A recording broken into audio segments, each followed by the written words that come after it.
क्या आप जानते हैं कि 99% लोग पानी पीते समय ऐसी 5 गलतियां करते हैं जो धीरे धीरे उनके शरीर को नुकसान पहुंचा रही हैं। सबसे बड़ी बात यह है कि हमें इसका एहसास भी नहीं होता। हम रोज पानी पीते हैं, लेकिन अगर इसे सही तरीके से न पिया जाए तो यही पानी हमारी सेहत के लिए हानिकारक बन सकता है। लेकिन चिंता की कोई बात नहीं। अगर आप इन 5 गलतियों को सुधार लेते हैं तो यही पानी आपके लिए अमृत समान हो जाएगा। यह न केवल आपकी सेहत को बेहतर बनाएगा, बल्कि आपकी रोग प्रतिरोधक क्षमता भी बढ़ाएगा।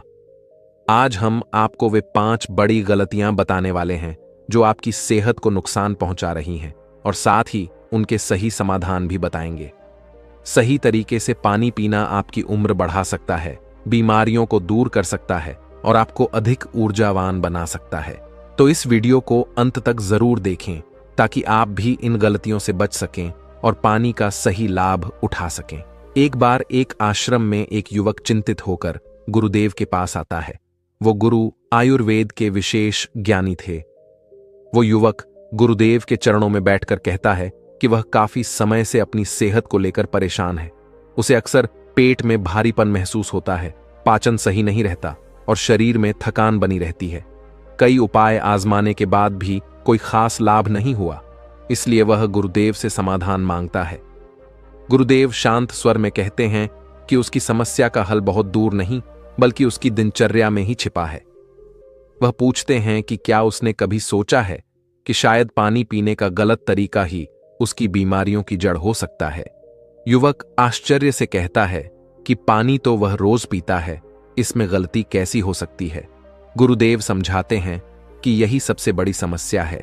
99% लोग पानी पीते समय अनजाने में कुछ गलतियां करते हैं जो धीरे धीरे उनके शरीर को कमजोर बना देती हैं। यदि इन गलतियों को सुधार लिया जाए तो यही पानी शरीर के लिए अमृत बन सकता है। युवक उत्सुकता से कहता है कि मैं इन गलतियों के बारे में जानना चाहता हूं ताकि अपनी सेहत को बेहतर बना सके। गुरुदेव मुस्कुराकर कहते हैं कि ध्यान से सुनो। सबसे पहली और सबसे आम गलती यह है कि वह है खाने से पहले और तुरंत बाद में पानी पीना। यह आदत धीरे धीरे आपके पाचन तंत्र को कमजोर कर सकती है।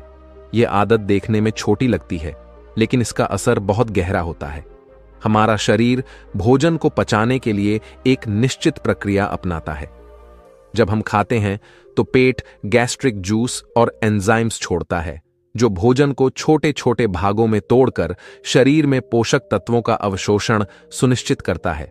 लेकिन अगर इसी समय पानी पी लिया जाए तो यह इन पाचक रसों को पतला कर देता है, जिससे भोजन सही से नहीं पच पाता और पेट भारी लगने लगता है। गुरु आगे कहते हैं, क्या तुमने कभी गौर किया है कि जब हम अधिक पानी पीकर खाना खाते हैं तो पेट जल्दी भर जाता है, लेकिन थोड़ी ही देर बाद हमें भारीपन और सुस्ती महसूस होती है? इसका कारण यही है कि शरीर भोजन को ठीक से नहीं पचा पाता। जब पाचन कमजोर हो जाता है तो शरीर को पोषण भी कम मिलता है और धीरे धीरे कई बीमारियां जन्म लेने लगती हैं, जैसे गैस, एसिडिटी, कब्ज और पेट में जलन। गुरुदेव आगे कहते हैं, प्राचीन आयुर्वेद के अनुसार खाने से 30 मिनट पहले पानी पीना अच्छा माना जाता है, क्योंकि यह शरीर को हाइड्रेट करता है और पाचन प्रक्रिया को सहज बनाता है। लेकिन खाने के तुरंत बाद पानी पीना शरीर के अंदर एक जलन पैदा करता है, जिससे भोजन के सही पाचन में बाधा आती है। इसी कारण पुराने समय में लोग भोजन के बाद कुल्ला करने की परंपरा अपनाते थे, जिससे मुंह साफ भी रहता था और पाचन भी सही तरीके से हो पाता था। युवक अपनी गलती समझ चुका था। वह सिर हिलाकर कहता है, गुरुदेव, मैं अब से इस बात का ध्यान रखूंगा कि भोजन के तुरंत पहले और बाद में पानी न पीऊं। लेकिन अगर बहुत ज्यादा प्यास लगे तो क्या करना चाहिए? गुरुदेव मुस्कुराते हैं और कहते हैं, अगर बहुत प्यास लग रही हो तो खाने के दौरान 1-2 घूंट गुनगुना पानी पी सकते हो, लेकिन ठंडा पानी बिल्कुल नहीं। और अगर खाने के बाद पानी पीना ही हो तो कम से कम 30 से 45 मिनट का अंतर जरूर रखना चाहिए। गुरुजी आगे दूसरी गलती के बारे में बताते हैं, बेटा, दूसरी बड़ी गलती जो लोग अक्सर करते हैं वह है एक ही बार में बहुत सारा पानी पीना। लोग समझते हैं कि ज्यादा पानी पीना शरीर के लिए अच्छा होता है, लेकिन अगर इसे सही तरीके से नहीं पिया जाए तो यह शरीर के लिए नुकसानदायक भी हो सकता है। वे आगे समझाते हैं, जब हम एक ही बार में बहुत अधिक मात्रा में पानी पी लेते हैं तो शरीर इसे पूरी तरह से अवशोषित नहीं कर पाता। हमारी किडनी को एक निश्चित मात्रा में ही पानी को छानने की क्षमता दी गई है। यदि हम अचानक बहुत ज्यादा पानी पी लेते हैं तो किडनी अतिरिक्त पानी को बिना किसी लाभ के ही बाहर निकाल देती है। इसका मतलब यह हुआ कि शरीर को पानी से मिलने वाला वास्तविक लाभ कम हो जाता है। युवक आश्चर्य से पूछता है, गुरुदेव, लेकिन अगर शरीर को पानी की जरूरत होती है तो वह उसे क्यों नहीं ग्रहण करता?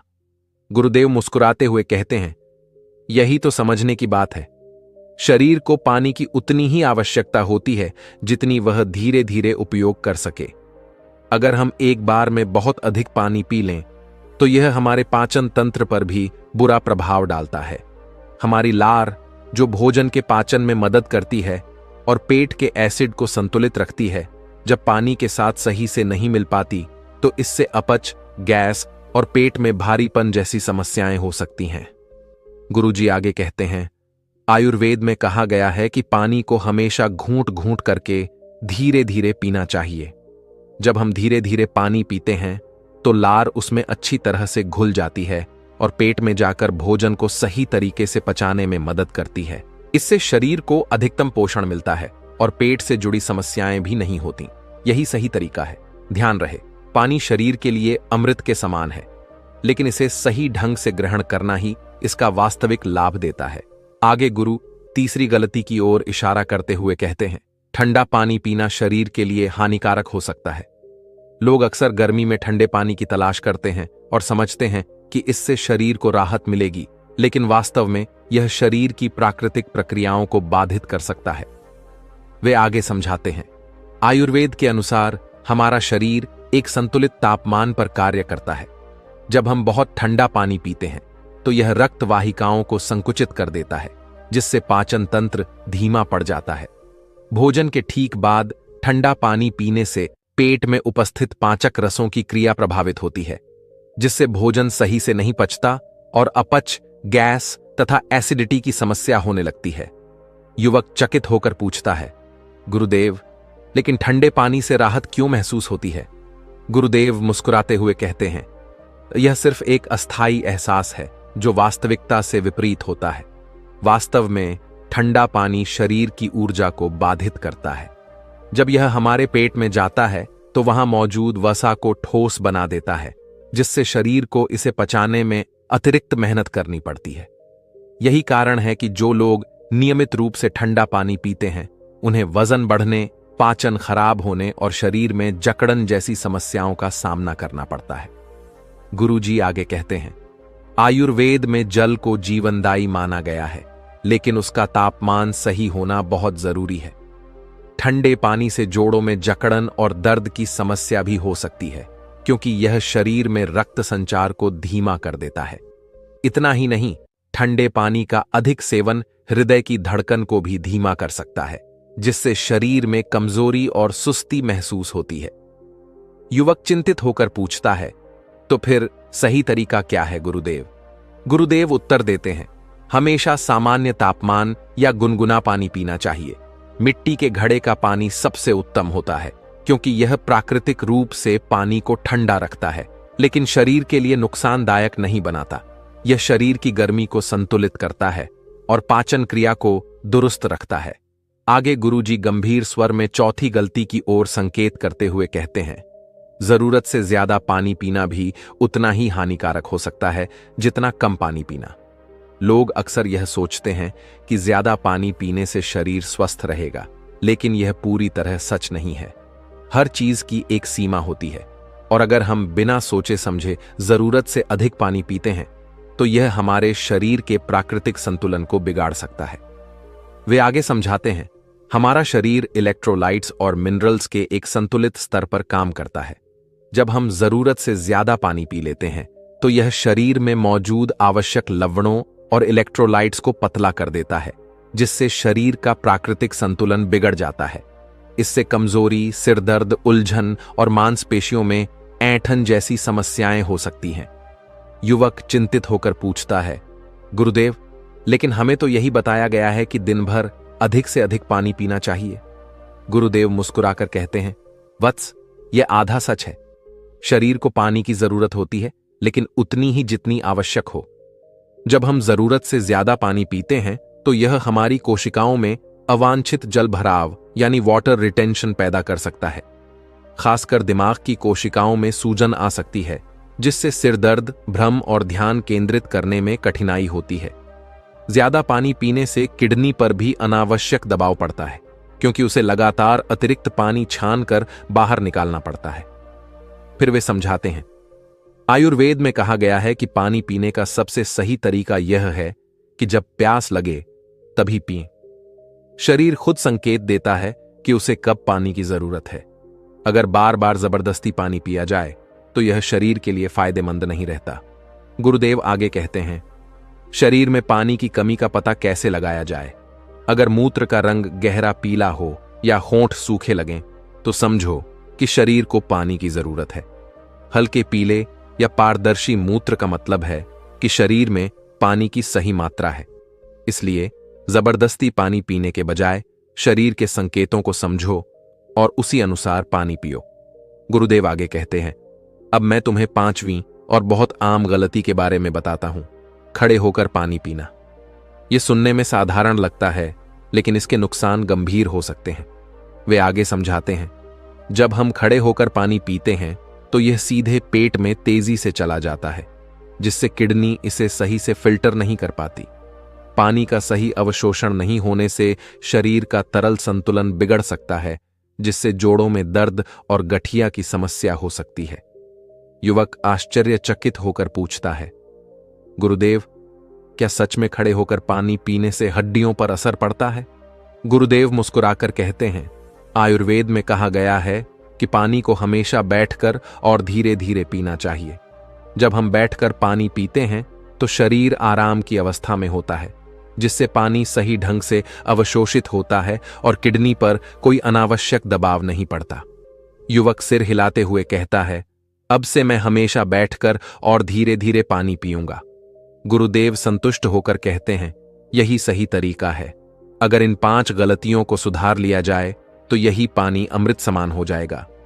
गुरुदेव आगे कहते हैं, वत्स, अब मैं तुम्हें कुछ अतिरिक्त महत्वपूर्ण बातें बताता हूं, जिनका पालन करके तुम पानी को सचमुच अमृत बना सकते हो।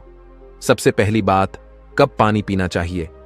तो सुनो, सुबह उठते ही बिना ब्रश किए पानी पीना सबसे लाभकारी होता है। रात भर हमारे मुंह में बनने वाला लार पानी के साथ पेट में जाने से पाचन में सुधार करता है और शरीर को विषैले तत्वों से मुक्त करता है। यह एक प्राकृतिक औषधि की तरह कार्य करता है, जिससे पेट साफ रहता है और शरीर ऊर्जावान बना रहता है। दूसरी बात, कितना पानी पीना चाहिए? हर व्यक्ति की जरूरत अलग होती है, लेकिन सामान्यतः 2.5 से 3 लीटर पानी प्रतिदिन पर्याप्त होता है। यदि मौसम गर्म है या कोई अधिक शारीरिक परिश्रम करता है तो पानी की मात्रा थोड़ी बढ़ाई जा सकती है, लेकिन जरूरत से ज्यादा पानी भी हानिकारक हो सकता है। इसलिए शरीर के संकेतों को समझकर ही पानी पिएं। तीसरी बात, किस बर्तन में पानी पीना चाहिए? तांबे के बर्तन में रात भर रखा पानी विशेष रूप से फायदेमंद होता है। यह पानी शरीर से विषैले तत्वों को निकालने में मदद करता है, पाचन तंत्र को सुधारता है और रोग प्रतिरोधक क्षमता को बढ़ाता है। इसे किसी लकड़ी की सतह पर रखें और सुबह सबसे पहले इसे पीने से अधिकतम लाभ मिलता है। गुरुदेव अंत में कहते हैं, अगर इन नियमों का पालन करोगे तो तुम्हारा पानी ही तुम्हारे लिए सबसे बड़ा औषधि बन जाएगा। क्या आपके हाथ पैर सुन्न हो जाते हैं? क्या शरीर में झंझनाहट या कमजोरी महसूस होती है? या फिर कभी कभी बिना किसी वजह के दर्द और भारीपन महसूस करते हैं? अगर हां, तो यह केवल मामूली थकान नहीं, बल्कि नसों की कमजोरी का संकेत हो सकता है, जिसे नजरअंदाज करना आपकी सेहत के लिए बहुत खतरनाक साबित हो सकता है। लेकिन घबराने की जरूरत नहीं। हम आपसे वादा करते हैं कि इस वीडियो को पूरा देखने के बाद आपको नसों की कमजोरी की असली वजह, उसके लक्षण और इससे होने वाली परेशानियों की पूरी जानकारी मिल जाएगी। सिर्फ इतना ही नहीं, हम आपको ऐसा आसान और असरदार तरीका बताएंगे जिससे आपकी नसें फिर से मजबूत बनेंगी और शरीर में पहले जैसी ताकत लौट आएगी। तो अगर आप भी अपनी सेहत को लेकर सच में गंभीर हैं और इस समस्या का स्थायी समाधान चाहते हैं, तो इस वीडियो को आखिर तक जरूर देखें, क्योंकि ये वीडियो आपकी जिंदगी बदल सकता है। बहुत समय पहले की बात है, एक प्रसिद्ध आयुर्वेदिक गुरु थे। दूर दूर से लोग उनकी शरण में आते और अपनी समस्याओं का समाधान पाकर सुखी जीवन जीने लगते। उनकी विद्या और अनुभव के आगे हर रोग हार मान लेता था। एक दिन एक व्यक्ति घबराया हुआ उनके आश्रम में पहुंचा। उसके चेहरे पर चिंता की लकीरें साफ दिख रही थीं। जैसे ही उसने गुरुजी को प्रणाम किया, वह व्याकुल स्वर में बोला, गुरुजी, मेरी नसों में अजीब सी कमजोरी महसूस होती है। कभी कभी हाथ पैर सुन्न हो जाते हैं, झंझनाहट होती है और पूरे शरीर में अजीब सा दर्द रहता है। डॉक्टरों से इलाज कराया, लेकिन कोई खास लाभ नहीं हुआ। कृपया मेरी मदद करें। गुरुजी ने मुस्कुराते हुए कहा, बेटा, चिंता मत करो। हर समस्या का समाधान होता है, बस सही ज्ञान और सही उपाय की आवश्यकता होती है। पहले हम विस्तार से समझते हैं कि नसों की कमजोरी के लक्षण क्या होते हैं, ताकि तुम्हें अपनी समस्या को और अच्छी तरह जानने में मदद मिले। गुरुजी ने समझाना शुरू किया। जब नसें कमजोर होने लगती हैं, तो सबसे पहले दिमाग पर असर पड़ता है। याददाश्त धीरे धीरे कमजोर होने लगती है, छोटी छोटी बातें भूलने लगते हो और ध्यान लगाना मुश्किल हो जाता है। कई बार बिना वजह चक्कर आने लगता है और जब अचानक खड़े होते हो तो आंखों के आगे अंधेरा छा जाता है। यह इस बात का संकेत है कि दिमाग और शरीर को सही तरीके से खून नहीं मिल पा रहा है। इसके अलावा जब नसें ठीक से काम नहीं करती तो पाचन तंत्र भी प्रभावित होने लगता है। खाना सही से नहीं पचता, पेट में गैस और अपच की दिक्कतें बढ़ जाती हैं। धीरे धीरे शरीर कमजोर होने लगता है और इसकी वजह से रात में अच्छी नींद भी नहीं आती। जब नींद पूरी नहीं होती तो सुबह उठते ही शरीर थका थका लगता है। इसके साथ ही शरीर में खून की कमी हो जाती है, जिससे चेहरा मुरझाया हुआ दिखता है और हर वक्त सुस्ती बनी रहती है। बेटा, अगर इन लक्षणों को समय रहते नहीं समझा तो आगे चलकर यह बड़ी परेशानियों का कारण बन सकते हैं। शरीर धीरे धीरे कमजोर होता जाएगा और कई बीमारियों का खतरा बढ़ जाएगा। लेकिन चिंता मत करो, हर समस्या का समाधान है। अब हम जानेंगे कि नसों की यह कमजोरी आखिर होती क्यों है और किन गलत आदतों से यह समस्या बढ़ती है। आगे गुरु उस युवक से कहते हैं, अब मैं तुम्हें विस्तार से समझाऊंगा कि आखिर किन कारणों से नसें कमजोर हो जाती हैं। उन्होंने समझाना शुरू किया। सबसे पहला और सबसे अहम कारण है विटामिन B12 की कमी। हमारी नसों के चारों ओर एक सुरक्षा परत होती है, जिसे माइलिन शीथ कहा जाता है। यह परत नसों को सुरक्षित रखती है और शरीर में संदेश भेजने की प्रक्रिया को सुचारू रूप से चलाती है। लेकिन जब शरीर में विटामिन B12 की कमी हो जाती है तो यह सुरक्षा परत धीरे धीरे कमजोर होने लगती है। नतीजा यह होता है कि नसें संवेदनशील हो जाती हैं, झंझनाहट और सुन्न होने की समस्या शुरू हो जाती है।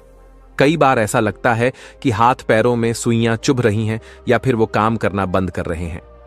फिर गुरुजी आगे बोले, दूसरा बड़ा कारण है पोटेशियम की कमी। पोटेशियम हमारे शरीर में रक्त संचार को नियंत्रित करने का काम करता है। जब इसकी मात्रा शरीर में कम होने लगती है तो रक्त संचार बाधित होने लगता है। इससे नसों को पर्याप्त ऑक्सीजन और पोषण नहीं मिल पाता और धीरे धीरे नसें कमजोर हो जाती हैं।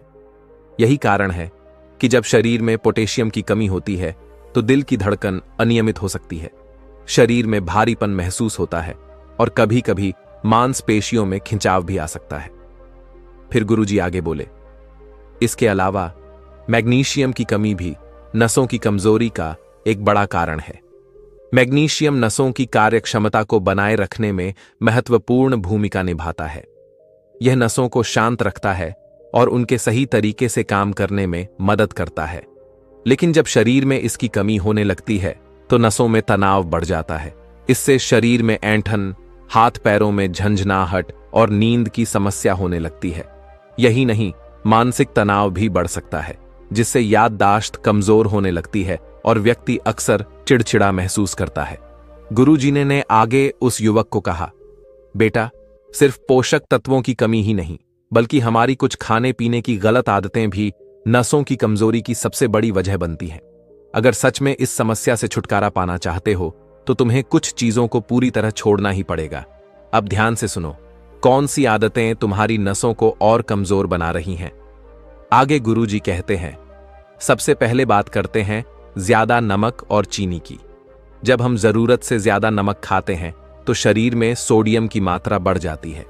इससे नसों में सूजन आने लगती है और रक्त संचार प्रभावित होता है।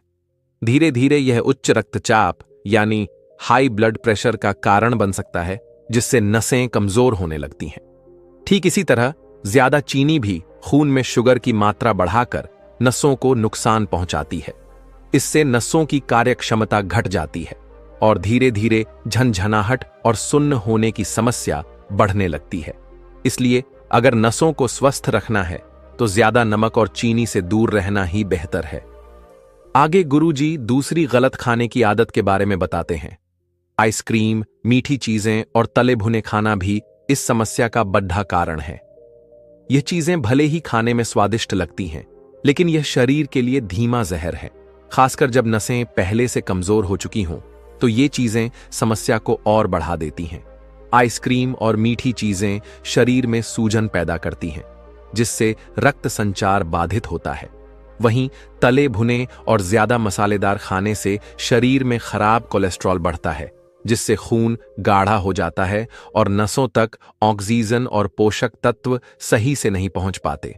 अगर सच में इस समस्या से बचना है तो इन चीजों को पूरी तरह त्यागना ही पड़ेगा। आगे गुरु तीसरी गलत खाने की आदत के बारे बताते हुए कहते हैं, सबसे बड़ी गलती जो लोग करते हैं वह है जंक फूड और रिफाइंड ऑयल का ज्यादा सेवन। आजकल बाजार में मिलने वाले पैकेट वाले खाने जैसे बर्गर, पिज्जा, चिप्स और नूडल्स में न तो कोई पोषण होता है और न ही यह शरीर के लिए फायदेमंद होते हैं। इनसे शरीर में केवल अनावश्यक चर्बी बढ़ती है और नसें धीरे धीरे कमजोर होने लगती हैं। इसी तरह रिफाइंड ऑयल में बने खाने से शरीर को जरूरी फैटी एसिड नहीं मिल पाते, जिससे नसों की लचक कम होने लगती है और उनमें सूजन आ सकती है। आगे गुरु कहते हैं, बेटा, अगर तुम्हें सच में अपनी नसों को मजबूत बनाना है तो इन सभी चीजों को छोड़ना ही पड़ेगा। यह बदलाव आसान नहीं होगा, लेकिन यह तुम्हारी सेहत को हमेशा के लिए सुधार देगा। अब मैं तुम्हें बताऊंगा कि क्या खाना चाहिए ताकि नसें दोबारा मजबूत बन सकें और शरीर पहले की तरह स्वस्थ महसूस करे। आगे वो गुरुजी युवक से कहते हैं, बेटा, अब तक हमने जाना कि नसों की कमजोरी किन कारणों से होती है और कौन सी गलत आदतें इसे और बढ़ा देती हैं। लेकिन अब सबसे जरूरी बात, इस समस्या का समाधान क्या है? क्या खाएं जिससे नसें फिर से मजबूत हो जाएं? मैं तुम्हें 4 चीजों के बारे में बताने जा रहा हूं जो तुम्हारी नसों को ताकत देंगी और तुम्हारे शरीर को फिर से ऊर्जावान बना देंगी। आगे गुरुजी कहते हैं, सबसे पहले बात करते हैं हरी पत्तेदार सब्जियों की। पालक, मेथी, सरसों, बथुआ जैसी सब्जियां असली औषधि होती हैं। यह सिर्फ खाना भर नहीं है, बल्कि यह हमारे शरीर को संपूर्ण पोषण देती है। इनमें vitamin B12, folic acid, iron और मैग्नीशियम भरपूर मात्रा में होता है, जो नसों की कमजोरी को दूर करने में सबसे ज्यादा मदद करता है। खासकर विटामिन B12 और फोलिक एसिड हमारी नसों की सुरक्षा परत यानी माइलिन शीट को मजबूत बनाने का काम करते हैं, जिससे नसों में झनझनाहट, सुन्न होने और चक्कर आने जैसी समस्याएं धीरे धीरे खत्म हो जाती हैं। इसके अलावा इन सब्जियों में मौजूद आयरन शरीर में खून की कमी को दूर करता है, जिससे नसों को पर्याप्त ऑक्सीजन और पोषण मिलता है। जब तक नसों को भरपूर ऑक्सीजन नहीं मिलेगा, तब तक वे कमजोर बनी रहेंगी। इसलिए अगर तुम अपनी नसों को मजबूत बनाना चाहते हो तो रोजाना किसी भी रूप में हरी सब्जियां अपनी थाली में जरूर रखो। आगे गुरुजी दूसरी चीज की बात करते हुए कहते हैं, ओमेगा 3 फैटी एसिड। यह एक ऐसा पोषक तत्व है जो हमारी नसों को स्वस्थ और लचीला बनाए रखता है। अखरोट, अलसी के बीज और मछली ओमेगा 3 के बेहतरीन स्रोत हैं। ये हमारे दिमाग और नसों के बीच संदेश भेजने की प्रक्रिया को तेज करते हैं, जिससे भूलने की समस्या दूर होती है और दिमाग भी तेज काम करने लगता है। अखरोट को आयुर्वेद में ब्रेन फूड कहा जाता है, क्योंकि यह सीधे तौर पर हमारे दिमाग और नसों को पोषण देता है। अलसी के बीज नसों में आई सूजन को कम करने में मदद करते हैं, जिससे झंझनाहट और भारीपन की समस्या धीरे धीरे दूर हो जाती है। अगर नॉन वेजिटेरियन हो तो मछली का सेवन भी बहुत फायदेमंद रहेगा। इसमें मौजूद ओमेगा 3 नसों को मजबूत करने के साथ साथ दिल को भी सेहतमंद रखता है। आगे गुरुजी तीसरी चीज की बात करते हुए कहते हैं, जो स्वादिष्ट भी है और सेहत के लिए बहुत फायदेमंद भी, किशमिश और डार्क चॉकलेट। किशमिश प्राकृतिक शक्कर से भरपूर होती है, जो शरीर को तुरंत ऊर्जा देने का काम करती है। जब नसें कमजोर होती हैं तो शरीर थका थका महसूस करता है और कमजोरी महसूस होती है। ऐसे में रोज सुबह भीगी हुई किशमिश खाने से नसों को तुरंत ताकत मिलती है और शरीर में नई ऊर्जा का संचार होता है। डार्क चॉकलेट भी नसों के लिए किसी औषधि से कम नहीं है।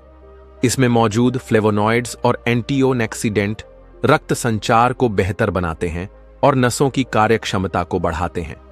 यह दिमाग को भी सक्रिय रखता है और मानसिक तनाव को दूर करता है। लेकिन याद रहे, सिर्फ डार्क चॉकलेट खानी है, मिल्क चॉकलेट नहीं, क्योंकि मिल्क चॉकलेट में बहुत ज्यादा चीनी होती है जो नसों के लिए नुकसानदायक हो सकती है। आगे गुरुजी चौथी चीज बातें हुए कहते हैं, ब्रोकली, जो नसों की मजबूती के लिए सबसे बेहतरीन सब्जियों में से एक है। यह फाइबर, विटामिन सी, मैग्नीशियम और एंटीओक्सीडेंट से भरपूर होती है। यह नसों में आई सूजन को कम करती है और उनके लचीलेपन को बनाए रखती है। खासकर अगर नसों में खिंचाव, दर्द या झंझनाहट हो रही हो तो ब्रोकली खाने से यह समस्या काफी हद तक ठीक हो सकती है। ब्रोकली का सबसे बड़ा फायदा यह है कि यह शरीर में मौजूद जहरीले तत्वों, टॉक्सिन्स को बाहर निकालने का काम करती है, जिससे नसों को साफ और स्वस्थ रहने में मदद मिलती है। अगर तुम अपनी थाली में हरी सब्जियों के साथ ब्रोकली भी शामिल कर लो तो नसों की कमजोरी से जल्दी छुटकारा मिल सकता है। आगे गुरुजी कहते हैं, बेटा, मैंने तुम्हें 4 चीजें बताईं जो नसों की कमजोरी को दूर करने में मदद करती हैं।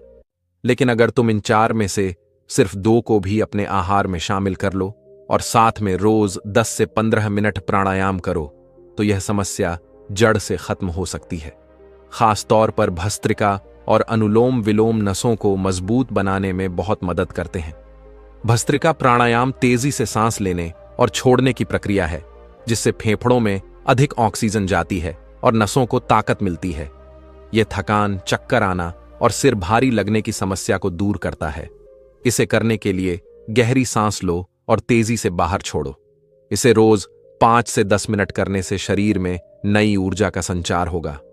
और वही दूसरा, अनुलोम विलोम, रक्त संचार सुधारने के लिए काफी फायदेमंद है। यह प्राणायाम नाड़ियों की सफाई करता है और रक्त प्रवाह को सही करता है। एक नथुने से सांस लो, दूसरे से छोड़ो और यह प्रक्रिया दोहराओ। इससे नसों की जकड़न खत्म होती है, तनाव कम होता है और याददाश्त तेज होती है। इसे रोज 10 मिनट करने से नसें मजबूत बनती हैं। गुरुजी ने अंत में सारी बातें संक्षेप में दोहराते हुए कहा, बेटा, नसों की कमजोरी का कारण गलत खान पान और पोषण की कमी है। ज्यादा नमक, चीनी, जंक फूड और तले भुने खाने से यह समस्या बढ़ती है। इसे ठीक करने के लिए हरी पत्तेदार सब्जियां, ओमेगा 3 युक्त आहार, किशमिश और ब्रोकली को अपनी डाइट में शामिल करो। सिर्फ खान पान नहीं, बल्कि योग और प्राणायाम भी जरूरी है। भस्त्रिका प्राणायाम से नसों को अधिक ऑक्सीजन मिलती है और अनुलोम विलोम से रक्त संचार बेहतर होता है। अगर तुम इन आदतों को अपना लोगे तो कुछ ही हफ्तों में नसों की कमजोरी दूर हो जाएगी और शरीर पहले से ज्यादा स्वस्थ और ऊर्जावान महसूस करेगा। दोस्तों, अगर ये जानकारी आपको मददगार लगी तो एक लाइक तो बनता है। कमेंट करके बताओ कि आपको सबसे ज्यादा कौन सी बात पसंद आई। और हां, अपने दोस्तों और परिवार के साथ शेयर जरूर करना ताकि वे भी अपनी सेहत का ध्यान रख सकें। ऐसे ही और काम की बातें जानने के लिए चैनल को सब्सक्राइब करना मत भूलना। मिलते हैं अगली वीडियो में।